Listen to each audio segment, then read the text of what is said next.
RK, 22 points ka ngayon pero 10 rebounds, career high pala. So, again, kasi wala si Cedric, so kailangan mas malaki yung role mo. Tapos si Dal, first game pa. So, thoughts mo lang sa performance mo? Siguro credit sa mga teammates ko, syempre, and sa coaches. Yung rebounds nga naman na yun, hindi ko makukuha kung hindi mo box out yung mga bigs namin. So, yun lang. So, ginawa namin, alam namin na hindi lalaro si Cedric. So, nag-usap kami, kailangan namin mag-step up lahat. Hindi lang ako, si Dal, Rookie. So, CD, nag-step up din, syempre.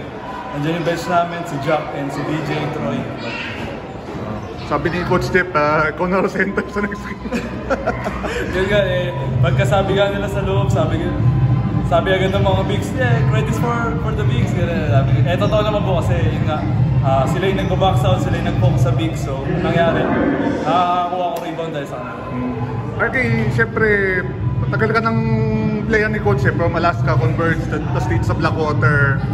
And then, siyempre ang atensyon na kay Dal at kay Cedric eh. So, ikaw pa, paano yung role mo? Mas malaki ba role mo ngayon? Dahil medyo veteran ka na rin, kahit pa paano?